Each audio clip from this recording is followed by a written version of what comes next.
మామూలుగా ఇల్లులు ఎలా ఉంటాయో అందరికీ తెలిసిందే. దాని గురించి స్పెషల్‌గా మాట్లాడే అవసరం లేదు. కానీ ఇంట్లో ఏం చేస్తున్నారనేది బయటకు కనిపించే ఇల్లు, గాల్లో తేలే ఇల్లు ఉన్నాయని మీకు తెలుసా? అవును, మీరు విన్నది నిజమే. అంతేకాదండోయ్, కేవలం ఒక్క మనిషి మాత్రమే పట్టే ఇల్లు, సముద్రం మీద ఇల్లు, కొండలపై వేలాడే ఇల్లులు కూడా ఉన్నాయి. ఏంటి ఆశ్చర్యపోతున్నారా? కానీ ఆ ఇల్లును చూస్తే మాత్రం అసలు అలా ఎలా కట్టారా బాబోయ్ అని అనకుండా ఉండలేరు. ఇంతకీ ఆ ఇల్లులు ఎక్కడున్నాయి, అక్కడ జనాలు ఉంటున్నారా లేదా అనే విషయాలతో పాటు మరిన్ని ఆశ్చర్యపరిచే ప్లేసెస్ గురించి మనం ఇప్పుడు ఈ వీడియోలో తెలుసుకుందాం. సో వీడియోని స్కిప్ చేయకుండా ఎండ్ వరకు చూడండి. Number 1, fully transparent house. ఈ విచిత్రమైన ఇంటిని జపాన్లో నిర్మించారు. ఈ ఇల్లు పూర్తిగా ట్రాన్స్పరెంట్ గా ఉంటుంది. బయట నుంచి చూస్తే ఇంటి లోపల ఏం జరుగుతుందో క్లియర్ గా కనిపిస్తుంది. ఇది గ్లాస్ ద్వారా తయారు చేసిన ఒక ఇల్లు. ఈ ఇంటిని హౌస్ ఇన్ ఏ స్టాఫ్ ఫ్యూజిమోటో అనే ఒక ఆర్కిటెక్ట్ కంపెనీ ఈ ఫుల్లీ ట్రాన్స్పరెంట్ హౌస్ ని డిజైన్ చేస్తుంది. ఈ ఇంట్లో ఉన్న ప్రతి గోడ కూడా గ్లాస్ ద్వారా నిర్మించబడింది. ఈ ఇల్లు ఎంత ఫేమస్ అయిందంటే ప్రజలు దీన్ని చూడటానికి చాలా దూరం నుంచి వస్తూ ఉంటారు. ఈ ఇంట్లోని ప్రతి రూమ్ కూడా సాధారణ రూమ్ లాగే ఉంటుంది. కానీ లోపల ఉన్నవారు బయటికి జరుగుతున్న దృశ్యాలని చూడొచ్చు, అలాగే బయట ఉన్నవారు లోపల జరుగుతున్న దృశ్యాలని చూడొచ్చు. కేవలం ఈ ఇంటి యొక్క బాత్రూమ్ గోడల్ని మాత్రమే సాధారణంగా నిర్మించారు. మిగిలిన గోడలన్నింటినీ గ్లాసులతోనే నిర్మించారు. నెంబర్ 2, బాల్వల్ ఇంజన్ జార్. ఫ్రెండ్స్, ఇప్పుడు నేను చెప్పబోయే ఇల్లు సైన్స్ ఫిక్షన్ మూవీల్లో చూసిన ఇల్లు లాగా ఉంటాయి. ఇక్కడికి వచ్చిన ప్రతి ఒక్కరికి వేరే గ్రహంకి వచ్చిన అనుభూతి కలుగుతుంది. ఈ ఇళ్ళని గోళాకారంలో తయారు చేశారు. అందుకే వీటిని చూసినప్పుడు అడ్వాన్స్ టెక్నాలజీతో నిర్మించిన ఇళ్లలాగా కనిపిస్తాయి. ఈ ఇంటి లోపల 3 అంతస్తులు ఉంటాయి. ఈ ఇంట్లో గ్రౌండ్ ఫ్లోర్ లో బెడ్రూమ్ ఉంటుంది, ఫస్ట్ ఫ్లోర్ లో వాష్రూమ్, దానిపైన ఫ్లోర్ లో లివింగ్ రూమ్ ఉంటుంది. ఈ ఇల్లు చూడటానికి చాలా ఆధునికంగా కనిపిస్తుంది. ఈ ఇల్లు నెదర్లాండ్స్ లో ఉన్నాయి, కానీ వీటిని కొనడానికి ఎవ్వరూ ఇష్టపడరు. ఎందుకంటే ఈ ఇల్లు చాలా చిన్నగా ఉంటాయి, అలాగే ధర కూడా సాధారణ ఇళ్లతో పోల్చుకుంటే చాలా ఎక్కువగా ఉంటుంది. కానీ ఇక్కడి వాతావరణం మాత్రం చాలా ఆహ్లాదకరంగా ఉంటుంది. Number 3, title reactor rotating house. కేవలం ఒకే ఒక స్తంభం పైన నిర్మించిన ఇళ్లను మీరు ఎప్పుడైనా చూసారా? అది గాల్లో తిరుగుతూ ఉంటుంది. గాలి ఎంత వేగంగా వీస్తుందో ఈ ఇల్లు కూడా అంతే వేగంగా తిరుగుతుంది. ఈ ఇంటిని పూర్తిగా గ్లాస్ తో చెక్కతో తయారు చేశారు. ఈ ఇంటి నిర్మాణం 2016లో మొదలైంది. 2018లో ఇది పూర్తయింది. అంటే దాదాపు ఇంటి నిర్మించడానికి 2 సంవత్సరాల సమయం అయితే పట్టింది. Number 4, narrow house. ఫ్రెండ్స్, ఒకసారి ఈ ఇంటిని చూడండి. దీన్ని చూస్తే ఇందులో ఏ వస్తువైనా ఎలా పడుతుంది అని అనిపిస్తుంది. బయట నుంచి చూస్తే ఇందులో అసలు ఒక మనిషి అయినా పడతాడా అనే సందేహం కలుగుతుంది. కానీ ఇంటి లోపలికి వెళ్తే మీ ఆలోచన విధానం మారిపోతుంది. ఈ ఇంటిని చాలా విచిత్రమైన పద్ధతిలో నిర్మించారు.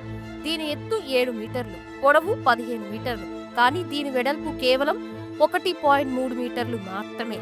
దీన్ని ఎర్విన్ బామ్ అనే వ్యక్తి నిర్మించాడు. ఈ చిన్న స్పేస్ ఉన్న ఇంట్లో ఒక సాధారణ మనిషికి కావాల్సిన అన్ని సదుపాయాలు ఉన్నాయి. బెడ్రూమ్, బాత్రూమ్, లివింగ్ రూమ్ తో పాటు అన్ని రూమ్లు ఉన్నాయి. అన్నీ కూడా చాలా సన్నగా ఉంటాయి. ఈ ఇంట్లో కొన్ని చోట్ల నడవాల్సినప్పుడు ముడుచుకొని నడవాల్సి ఉంటదన్నమాట. Number 5, సాల్వాడ్ Norway. ఫ్రెండ్స్, ఈ ప్రపంచంలో నార్త్ అరోరా లైట్ లో క్లియర్ గా కనిపించే ప్రదేశం ఇది ఒక్కటే. అలానే సూపర్ బ్లూ బ్లడ్ మూన్ కూడా ఇక్కడ నుంచి స్పష్టంగా కనిపిస్తుంది. ఇది నార్వే యొక్క టెరిటరీ. ఇక్కడ ఓ చిన్న ఊరుంది. ఇది ఉత్తర కేంద్రం నుంచి 1150 కిలోమీటర్ల దూరంలో ఉంది. ఇది ఒక ద్వీప సమూహం. ఇక్కడ సంవత్సరంలో 4 నెలలు పూర్తిగా చీకటిగానే ఉంటుంది. పగలు రాత్రి అన్న తేడా లేకుండా 4 నెలల పాటు చీకటిగానే ఉంటుంది. ముందు ఈ ప్రదేశాన్ని కోల్ మైనింగ్ కోసం నిర్మించారు. ఆ తర్వాత ఇది సైంటిస్టుల పరిశోధనల కేంద్రంగా మారిపోయింది. అలానే సాహసం చేయడం ఇష్టపడేవారు ఇక్కడికి వచ్చేళ్తూ ఉంటారు. ఈ రోజు ఇక్కడ ఒక ఊరు ఉంది. ఇందులో కేవలం 2500 మంది ప్రజలు మాత్రమే నివసిస్తున్నారు. ఒకవేళ మీకు కూడా ఇక్కడ నివసించాలని ఉంటే వెళ్ళొచ్చు. ఎందుకంటే ఈ ఊరు ఇక్కడ నివసించాలనుకునే వారికి వీసా లేకపోయినా సరే సౌకర్యాలు కల్పిస్తుంది. ఇక్కడ నివసిస్తున్న 2500 మంది ప్రజలు కూడా 50 దేశాల నుంచి వచ్చిన వాళ్లే. కానీ ఇక్కడ వరకు వెళ్ళడానికైతే మీకు నార్వే వీసా కావాలి. కానీ ఒక్కసారి మీరు ఇక్కడికి వెళ్తే మీకు ఇష్టం లేకుండా అక్కడ నుంచి మిమ్మల్ని ఎవ్వరూ తిరిగి పంపించలేరు. Number 6, Yakut Russia. ఫ్రెండ్స్, ఈ ప్రదేశం రష్యాలో ఉంది. ఇది ప్రపంచంలోనే చల్లటి ఇంకా ప్రమాదకరమైన ప్రదేశాల్లో ఒకటి. ఈ ఊరిని ఐస్ హిల్ అని పిలుస్తారు. ఈ ఊరిలో చలికాలంలో ఉష్ణోగ్రత -50°C నుంచి 55°C వరకు పడిపోతుంది. చాలా కాలం వరకు ఉష్ణోగ్రత ఇంతే ఉంటుంది. ఇక్కడ ప్రజలు బట్టలన్నీ వేడి నీళ్లతో ఉతికి బయట మంచులో ఆరేస్తారు. ఇక్కడ మంచు వల్ల బట్టలు కాసేపట్లోనే ఆరిపోయి గట్టిగా అయిపోతాయి. ఆ తర్వాత ఆ బట్టలు అన్ని ఇంట్లోకి తీసుకెళ్తారు. అవి పూర్తిగా ఆరిపోతాయి. ఇక్కడ ఇళ్ళకి ఉన్న ప్రత్యేకత ఏంటంటే అవి 24 గంటలు వేడిగానే ఉంటాయి. ఇక్కడ ప్రజలు ఒక ప్రత్యేకమైన గ్యాస్తో ఇల్లు పూర్తిగా వేడిగా ఉండే విధంగా నిర్మించుకున్నారు. ఇక్కడ సంవత్సరంలో ప్రతిరోజు ఉష్ణోగ్రత మైనస్లలోనే ఉంటుంది. ఇక్కడ నీళ్ళని గాల్లోకి విసిరేస్తే కేవలం కొన్ని సెకన్లలోనే మంచులాగా మారిపోతుంది. ఇంత తక్కువ ఉష్ణోగ్రతలో ఇక్కడ ఎవరు నివసిస్తారని మీరు ఆలోచిస్తూ ఉండొచ్చు.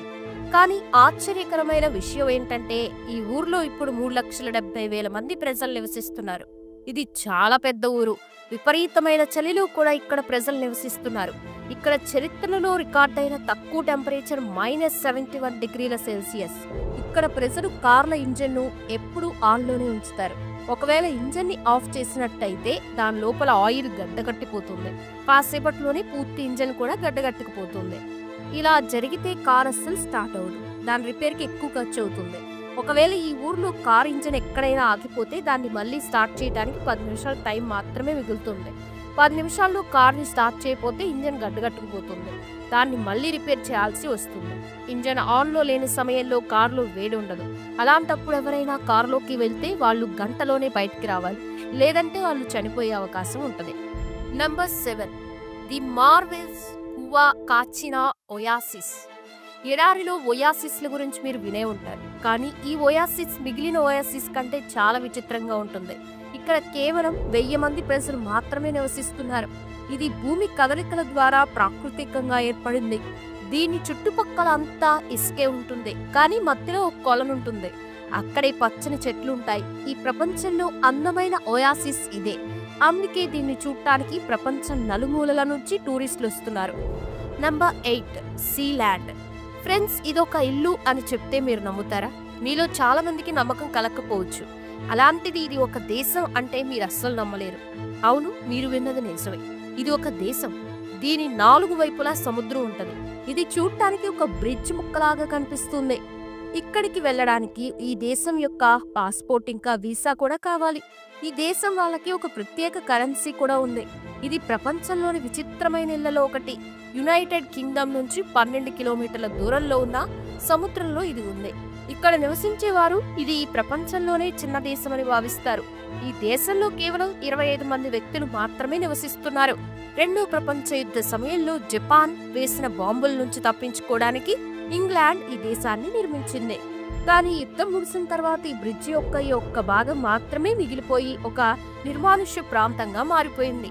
ఆ తర్వాత 1960లో రాయ్ బేట్స్ అనే ఒక వ్యక్తి ఈ ప్రదేశానికి వెళ్లి అక్కడ ఎవరూ లేకపోయేసరికి ఈ ప్రదేశాన్ని ఆక్రమించాడు. ఈ ప్రదేశాన్ని ఒక కొత్త దేశంగా ప్రకటించాడు. ఈ ప్రపంచంలోని ఏ దేశం కూడా దీనిని ఒక ప్రత్యేక దేశంగా భావించదు. కానీ ఈ సీ ల్యాండ్ పైన అతను చెప్పిందే నడుస్తోంది. ఈ చిన్న ప్రదేశంలో రాయ్ బేట్స్ కుటుంబం నివసిస్తోంది. తనని తాను ఈ సీ ల్యాండ్ కి రాజుగా ప్రకటించుకున్నాడు. ఇక్కడికి వెళ్లాలంటే మీకు ఖచ్చితంగా పాస్పోర్ట్ కావాలి. దాన్ని రాయ్ బేట్స్ స్వయంగా ఇస్తాడు. ఇక్కడికి వెళ్ళడానికి అందరికీ అనుమతి ఉండదు. కేవలం కొంతమందికి మాత్రమే అనుమతి ఉంటుంది. ఇక్కడికి వెళ్లాలనుకునే వాళ్ళు వాళ్ళ ఇన్ఫర్మేషన్ ను సీ ల్యాండ్ వెబ్సైట్ లో అప్లోడ్ చేయాలి. ఆ తర్వాత దాన్ని వెరిఫై చేసి పర్మిషన్ ఇస్తేనే ఇక్కడికి వెళ్ళటానికి అనుమతి ఉంటుంది. ఇక్కడికి మీరు హెలికాప్టర్లో వెళ్ళొచ్చు, లేదా బోట్లో ప్రయాణించి వెళ్ళొచ్చు.